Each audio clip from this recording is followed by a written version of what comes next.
Good afternoon, everyone, and welcome to the Producers Guild conversation with the creative team of Disclosure. We'd like to thank our friends at Netflix for making this event possible. It is my pleasure to introduce our moderator today. Jude Dry is Associate Editor for IndieWire, where they cover LGBTQ film and TV with a focus on representations of sexuality and gender. Jude is also an actor with a regular role in the queer web series Dinette. Welcome, everyone. Thank you for being here. And Jude, take it away. Thank you so much, Kyle. And it's my pleasure to introduce the producer of Disclosure, Amy Shoulder, and producer and director, Sam Fader. Thank you both for being here today. Thanks, Kyle. So just to start, I'd love to hear about the beginning of your working relationship, when you two met, and how this project came to fruition in the beginning stages. Should I start, Amy? Yeah, go for it. So Amy and I first, I guess, officially met when I was screening my last film called Kate Bornstein is a Queer in Pleasant Danger. I think that was 2014, or maybe it was like the end of 2013, December 2013. And I had a sneak peek screening in the West Village, and Amy was there because she's really good friends with Kate. And that's when we met. And I guess Amy liked that film because about a year later, she programmed it at the Hammer Museum in LA. And that's when we really became friends and started, to stay in touch. And then fast forward to, I guess, February 2016, or maybe it was January 2016, I was in Los Angeles doing research on Disclosure. And Amy and I had dinner and I was telling her about the project. And at that point, she was just like, how can I be involved? How can I help? And the rest is history. Right, Amy? Yeah, I loved Sam's last film. I thought it was beautiful and beautifully crafted. And Kate's an important person to me, and I just was so pleased with the way that she was represented. So when I heard about this project, I knew that not only was the subject so important in a history that had never been made before, so valuable, but I knew it would be in good hands with Sam. And I was at that time between projects and thinking about busting out. I had never made a film before. And yes, I said, what can I do? And Sam said, you want to be a producer? and I did say yes, and I'm thrilled to be here 5 years later. So this is your first film project? Yes, as a producer. You come from the visual art world? I come from book publishing. I had a long career in book publishing and independent publishing, and I really specialized in amplifying the voices of underrepresented people, and had published Kate Bornstein, for example, and have been active in the LGBTQ literary community for many years. And with my specialty in like narrative nonfiction, moving into documentary made a lot of sense to me. You mentioned the word history, Amy, and what part of what I love about this film is just the excavation of a trans history that we so often get swept under the rug in every facet of our lives, right? Art, literature, media. And in many ways, we're just getting the chance to sort of rebuild and write, excavate and find these stories that have been there the whole time, but have been swept under the rug. Yeah, how did you approach, knowing this was sort of the first project of its kind to do so, that's sort of a massive undertaking. How did you approach this subject, knowing that so many trans stories and narratives have been lost over the years, and also, with the kind of weight of wanting to represent all of them, or as much as you could? Who would you like to answer that? Why don't you talk about the research for the film, please? Okay. Well, first off, I got ahead of myself last time, and I also just want to thank you, Jude, for being here, and for PGA for inviting us to have this conversation. It's a real honor to be invited.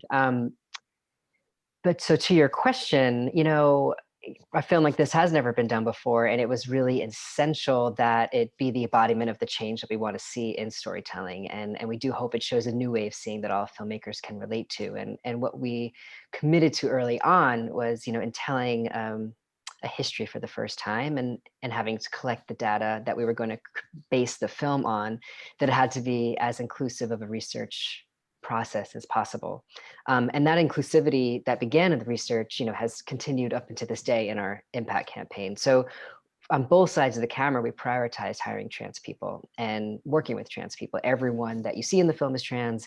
And then behind the camera, when we couldn't find a trans person for a particular crew role, we would mentor a trans person. And I think that intention is really felt in the film, right? That sort of that intimacy, that access, that trust that is implicitly there with people with shared experience just comes through in the way you experience the narrative, right? It's so easy to think, oh, this is going to be a survey film of history, but it's really this emotional ride, this emotional experience of the privilege of being able to hear and witness the stories of people who've lived a life, you know, watching and ingesting this material. So it really, you know, the anecdotes really drive this emotional narrative, right? That is incredibly nostalgic. You know, it can make you cry, it can make you laugh, but it really forces you to contend with your assumptions, for better or for worse, about trans people, and hopefully unlearn so many of those misconceptions. And so that attention to that intention of telling the story was there from the beginning. And I'll just add, I joined the project when Sam was already starting to research and was going around the country meeting with trans creatives and people in media and critics and scholars, and was talking with me about, you know, how precarious it feels to create a history, you know, like who are we to create a history? So to consult the memories and experiences of trans people to create that history was, you know, the founding principle of starting to put the pieces together. And I was really so impressed by that idea, and could see how that long game would really be reflected in the kind of movie that we make, you know, and what it looks like at the end. Can you talk more about that mentorship process? I mean, I knew that a lot of trans people were involved in the film, but I didn't quite know the extent that you went to, you know, make sure that was almost, was it like 100% cast and crew?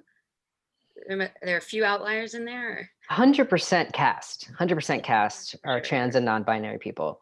The crew, what I can say is 100% is there was a trans person informing every role. So if we couldn't hire a trans person to lead like a key role, so for example, our gaffer was a cis queer white woman, but she mentored a trans person, right? And so every step of the way they're interacting, and it was really, it's not a unidirectional relationship. Yes, our mentees learned skills and made connections, but our mentor, Desi, she ended up being so moved by this experience that she went back to her union, which is IATSE, the largest tech union in the world, and implemented the first trans sensitivity training.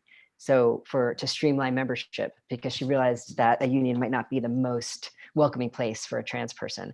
And that happened after our first shoot in January 2018. And shortly after she did that, it was instituted over many other states. And I think within a couple months, over 50,000 people had this training. So, you know, the mentorship like really went deep. And then our mentees, you know, they were constantly learning. Every time I turned around, someone was drawing a diagram to teach our mentees how to do something, whether it was, you know, how to set up the light or how to rig something or how to, you know, set the design, the set design, design the set. And so, and our fellows, I think, I can think of at least 4 or 5 of them off the top of my head who just this year have had their films screened across the country. So they're already making work, they're already putting the work out into the world. You know, I'm constantly having conversations since Disclosure came out where people are like, well, you know, it is really hard to find trans crew. And, you know, everything about filmmaking is hard. It's just like, where do we choose to put our energy? Like, where do we choose to make a change? You know, and we were really committed to empowering trans people to be at the center of this story, to tell the story on both sides of the camera, because there's such a specific sensitivity that you can only have when you've lived the experience, right? So we needed that sensitivity to inform every aspect of the filmmaking. And I think we have about 15 different mentees, and we're continuing to work with them through our impact campaign. It's so amazing. And you're right that you really can feel it in the film. And I mean, I want to move on, but also just since this is the PGA, I guess, and then there is a growing interest in trans stories across narrative and documentary. What would you say to cis producers, you know, who are maybe interested in trans film and filmmaking? You know, what point of the process is it time to bring in a trans producer, or you know, what can cis producers interested in trans stories take away from this, I guess, from your process? I mean, I believe that trans people should always be in decision-making positions and telling trans stories. So as early on as you have the idea, like bring in a trans person to partner with you, right? Not to advise or consult, but to be in a decision-making position. We have to empower trans people, especially while the power dynamics off the screen are so imbalanced. I would be curious, Amy, from your perspective as a cis person, to talk about that a little bit. I mean, I agree with you completely. And I think that what Sam was just talking about, our production model, it sounds so worthy. It sounds, you know, so educational and you know, it promotes equity and, you know, who isn't for that, you know, but I have to say, not only are those values important to us and informed our decisions, it also made it a better film.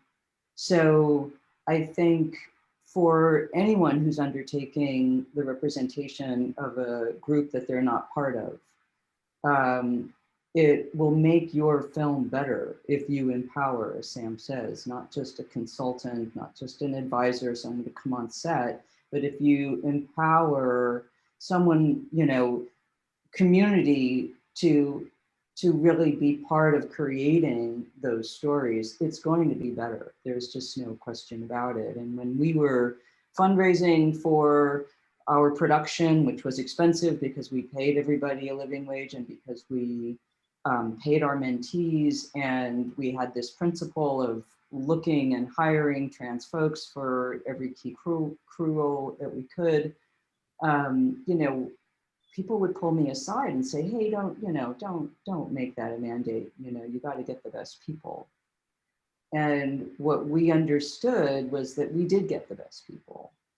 It made a difference inside and out of this experience to hire the people who were deeply invested and stakeholders in the content of the film and also in the process of the film. Yeah, thank you. Thank you for addressing that. I think it's a fascinating thing that's going to be continually come up, I think, in the next few years. There's another producer on this film who's not here today, the amazing Laverne Cox.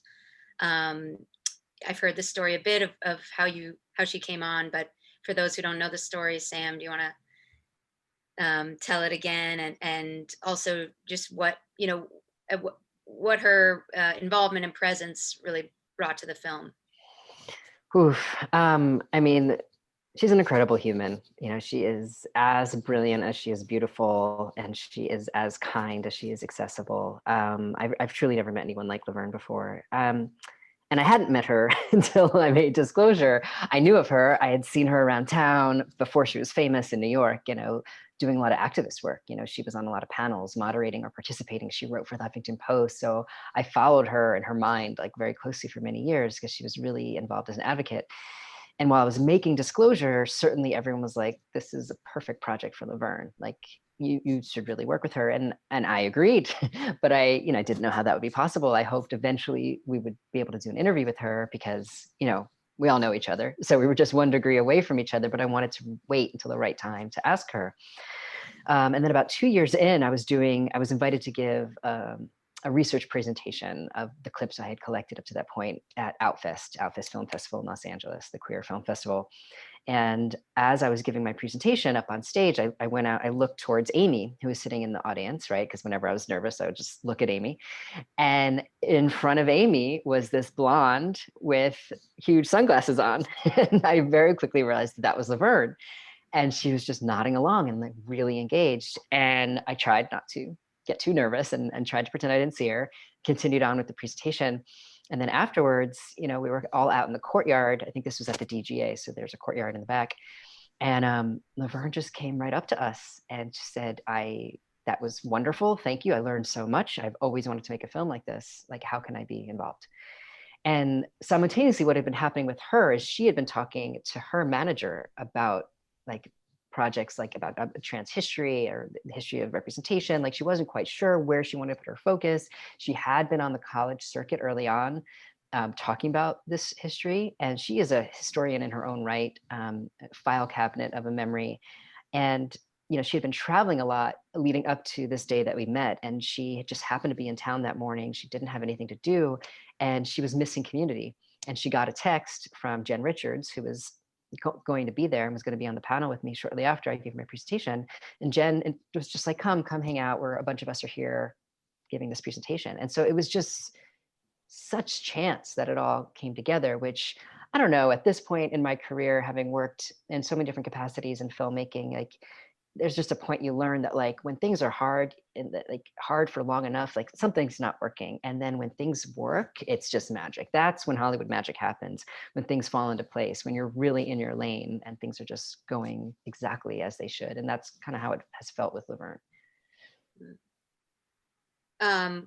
How did her involvement sort of then change the process? I mean, did certain doors then open? Just curious, what having a name like Laverne attached, if that changed the creative process or maybe the financial process, I don't know. I mean, sure, it influenced all those aspects. The things that I've seen with bringing on an executive producer, like they come in so many different ways. Like sometimes when it's a famous name, a celebrity name, it's a name only, or they're giving you access to money. But Laverne was really a creative a producer. Like she really came in, she was really invested in the research. Like we had 8-hour-long meetings when she would not only share her knowledge but of her own experience, but where we would like dig into the internet together, and she'd find all these YouTube videos to share with me and like these different like historical stories. And she was a big fan of Monica Roberts, who just passed, and a lot of the information that she learned from Monica she shared. And we also really collaborated on the touchstones of the film, right, and the arc that we wanted to tell, and how to tell that story, and how to structure it, how how important it was to bookend with possibility, right, that it's like in the way that we kind of have Oprah in the beginning, saying less sensitive things towards at the end where she really evolves, or we show Ryan Murphy's evolution. Like it was really important to us throughout to have that nuance, that people don't know what they don't know. And here we can share with you our experience. You can take away from it what you want. There's ways to do better. Here's some examples. And we just never wanted to demonize anyone. And all this to say is Laverne just was aligned with our priorities from the get, right? From how we tell the story, from what we tell, and how we do it. So she was thrilled about the mentorship. She loved it. One of our mentors, this woman, Lorraine, was someone she had just coincidentally worked with on her MTV documentary, The T Word. So there was just, all these overlaps, and the web just got, fuller and more beautiful as time went on. So Laverne, she came on, certainly we were able to use her name, in the beginning to have like, I think some press. But then otherwise she was really just deep in it with us behind the scenes throughout. And then of course, it's her baby. I think I know she's very proud of the film. She feels very close to it.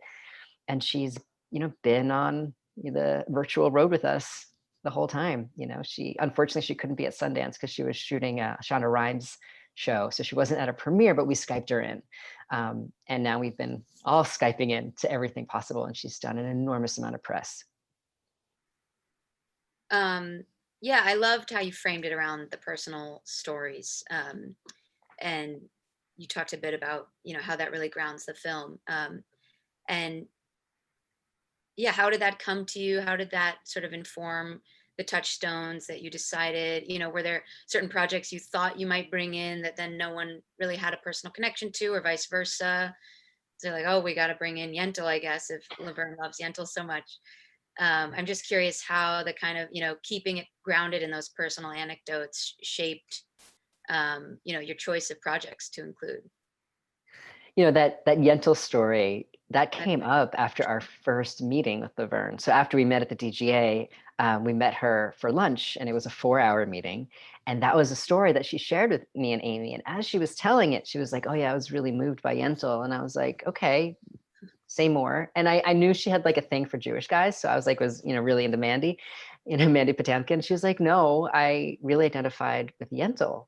And then she went on to explain the story she says in the film, how, and that story, which for folks who haven't seen Disclosure, she talks about how as a child who wasn't seen as the woman, as the girl she was, she identified to the Yentl character in this scene where she's having dinner with Mandy Patinkin and the actress who plays Mandy Patinkin's love interest, right? So it's this triangulation where Mandy is desiring this cis woman, and the cis woman is actually desiring Yentl, and Yentl is desiring Mandy.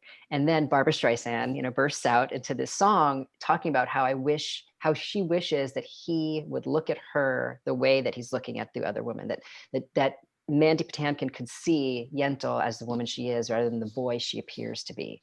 And that really resonated with little Laverne. You can picture this little kid being like, I identify with Yentl because, the boy she had crushes on didn't see the girl she was. And in that moment, it's like all these things came together of like, that is a trans lens. Like that is such a specific way of seeing that you won't have access to if you're not a trans person. Like the ways in which we have to excavate what we see to identify with it is exhausting, but also incredible. Like the human capacity to find oneself, just find those life preservers to keep yourself afloat is incredible. Sometimes often I wish we didn't have to work so hard for them, but those kind of stories, I think, are what really become universal, because I think we've all felt misinterpreted by the media, right? And particularly for trans people, when that's all you see, that's really harmful. But we all have that experience. And I felt like the more specific the stories could be, the more universal they become. And so that's why, this dedication to relying on the personal anecdotes really became the nexus of the film. And so after, there was all this preparation that we did in research and going into the interviews. And then part of that was these like very long pre-interviews where I would find the stories, right, that just kind of naturally would come up, and then bring those back up in the actual interviews, and then figure out how to connect those all together. We had our touchstones of films, we had our touchstones of issues, we had our touchstones of history, and our challenge was to build the film to weave all of those touchstones together. And then from the subject standpoint, I'm sure everyone would have wanted to be a part of this project, but you only had so much time. How did you choose, who to include? That's such a good question and such an important question. There are so many people and so many topics and so many films and television examples that we couldn't include, right? And in terms of people, like sometimes it came down to resources and budget and availability. Two of our leading trans directors, Sydney Freeland and Silas Howard, of the three, they couldn't make any of our production shoots, and we had 3 over, I think, 2.5 years. They were always on set. They're in such high demand. And so, again, it was this dance of who was available, who could speak to certain issues, it has to be an engaging film, right? So who's going to come across on camera, in a compelling way. And obviously working with actors, that was a very fun experience because they're all incredibly talented. So it was just a multiplicity of so many things coming together at the same time, which landed us with the 30 people that we did include. I also loved the reframing of the sort of daytime talk show. I think for me in particular, I'm more familiar with the film moments. I certainly learned a lot, but just sort of having the lens to how Laverne and the other women in the film in particular claim those as kind of important early representation, that even though they have to field all this disrespectful questioning, that they are, and for anyone who was young back then, that was the first proud trans person many of us would have seen on TV. And I think so often I think I would have just thought of those as like bad representation, but it was very cathartic for me to hear people sort of reframing those as positive. Yeah, that's wonderful to hear, and thank you for sharing that. I think that speaks to that sort of the nuance and desire to not demonize anyone, but also any idea, and that there's no monolithic trans experience, right? There's no monolithic way of seeing. And there are going to be images that feel really liberatory and inspiring for some people. And for other people, it might be like change the course of their life for the worse, right? So, they're like in the talk shows, we see how for some people, I think it was Jen Richards says, as horrible as they might have been, would I have known I was trans if I hadn't seen these women on the talk shows? Alexandra Gray, she doesn't tell it in the film, but she often tells the story about there was a point where she was going to take a handful of pills and end her life. And then she saw these trans women come on talk shows. So, and then at the same time, we know how demoralizing these shows can be. Zachary Drucker talks about one of my favorite moments in the film. She talks about the crying game, which actually was a touchstone of negative experience for me as much as I love the film, but it instilled a lot of fear in my personal story. But for Zachary, she talks about being a young child and seeing a beautiful woman with a penis opened up so many possibilities for her.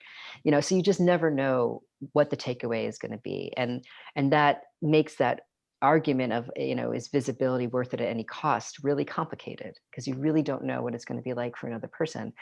And so the goal is actually just more, like we just need more and more and more possibilities, more stories, different types of stories, so that the occasional clumsy story won't have this much damage.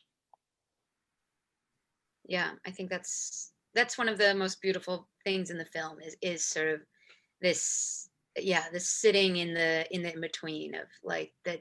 Even these negative representations were, important in so many ways. I wanted to ask, well, since you mentioned Crying Game, I'm curious, if you had been interviewed in the film, what would your touchstones have been, or what are your sort of trans cinema moments that personally touched you, other than the Crying Game?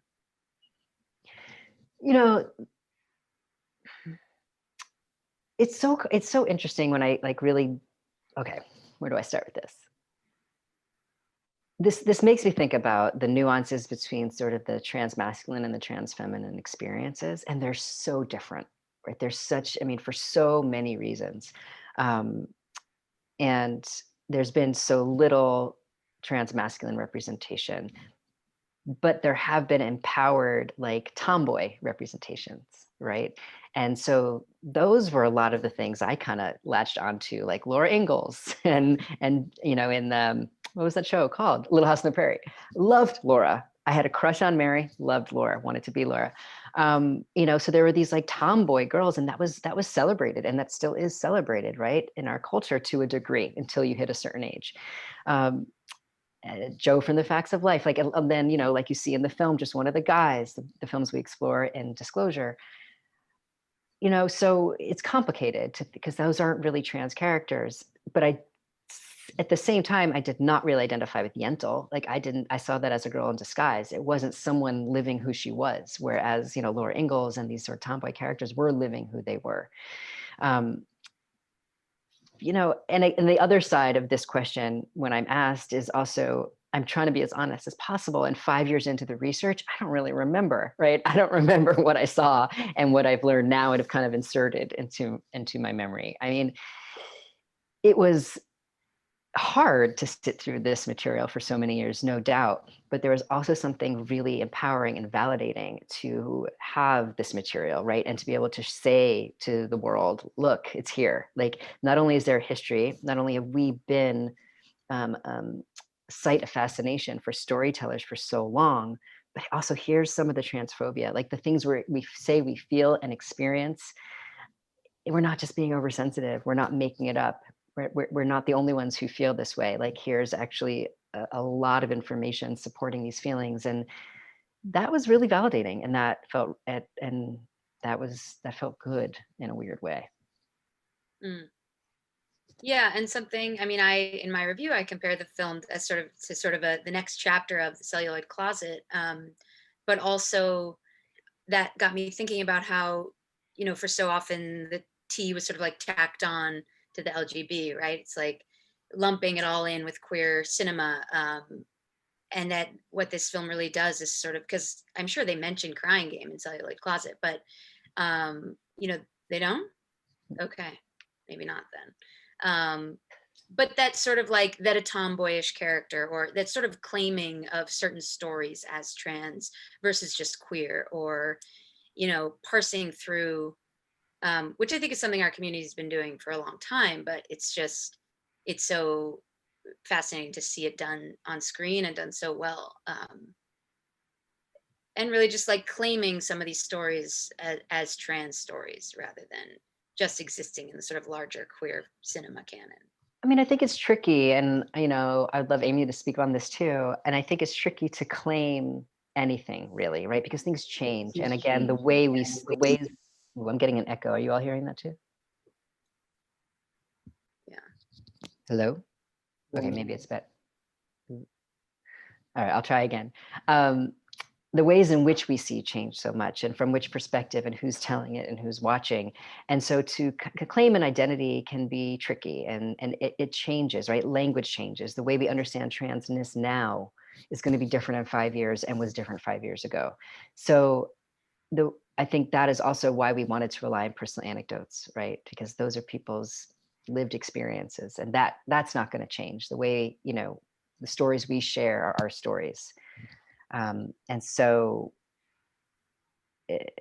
there's early images that we share in the film, and they're certainly not the way we understand transness today, but they inform how we understand transness today. And I think that's the thread that we see in everything, is whether it's a trans character or not, it's informing the way the public understands our lives. Amy, your thoughts on that? Yeah, I mean, I'm thinking of a number of things. I'm thinking about how much I had, we had talked about The Celluloid Closet, the beautiful film that Bob Epstein and Jeffrey Friedman made about lesbian and gay celluloid history. And there were some overlaps because we were, in Disclosure, looking at characters who traverse gender. And that may not be a transgender character, but the history of film the last 100 years shows that there's been this fascination of traversing gender since the beginning of film. So to trace that very specific history was different for a number of reasons, in part because we're making this film in this moment where there's this enormous backlash against the trans community, where this community is struggling for very, very basic civil rights. And when you, we're like on this precipice of change, whereas in 1995, when the Celluloid Closet came out, the LGBT community was in a very different place, right? There wasn't gay marriage yet, but there was definitely more of mainstream acceptance of gay people. So that was really a big difference for us, I think, in contemplating how to craft all of this film, all of this research, right? It was a massive amount of material that Sam and our research team went through. To put it all together was, to create this tapestry and these arcs. There could have been any number, a million ways to do it, but we were really informed by the fact that there's a moment now that needs to be addressed. We're at this precipice, right, where trans people are really, where there's an administration, there's government trying to decide whether trans people have basic civil rights and human rights.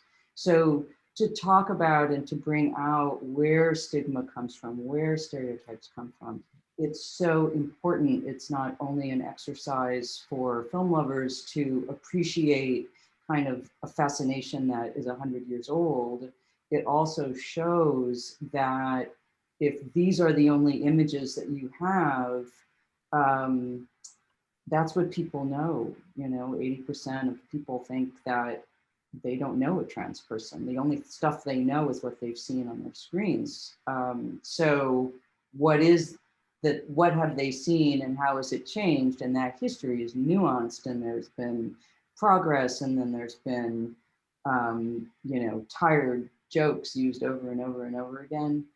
And I think one of the pleasures of the film, and for us to have people respond to the film, has been that like aha moment that people have who aren't in the community, who say, oh, I just never understood why that joke might be hurtful, why like the reveal, the taking off the wig, the, you know, whatever tired kinds of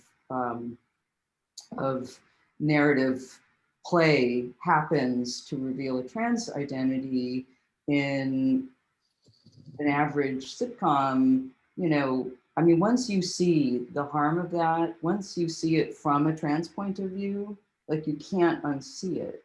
And being able to deliver that over and over in Disclosure, I think was something that, to my mind, felt as important, if not even more important, than the kind of nuts and bolts of creating a history, which is also important, but can and should be done by many people in many different ways. But creating that emotional arc, that story that now will change, I think, how we all as consumers take in these plot lines. That's really what I think sets this kind of trans lens apart from a gay and lesbian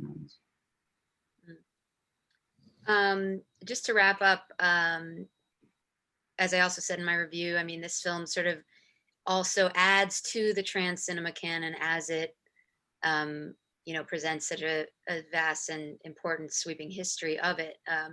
It is itself, it's an entry in the new chapter of sort of positive trans cinema and artistry. What do you both hope for the future of trans filmmaking and storytelling?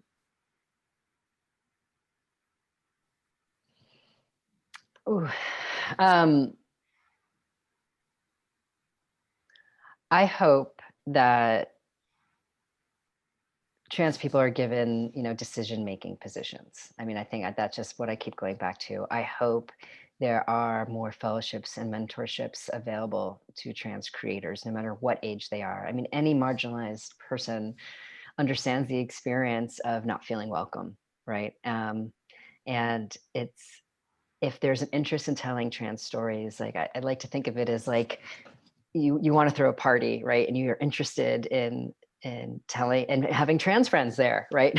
And so what do you need to do to make trans people want to come to your party? How do you have an environment that's welcoming, right? How do you do outreach? How do you make an environment that feels inclusive and that a trans person will feel like, oh, I feel wanted there and I think I want to be there, right? So if there's this desire to tell trans stories, you know, ultimately you want an audience that is going to be moved by the story and connect to the story. And so the best way to do that is to have a creator behind the scenes who understands the story intimately in a way that's going to connect in a universal way to the audience.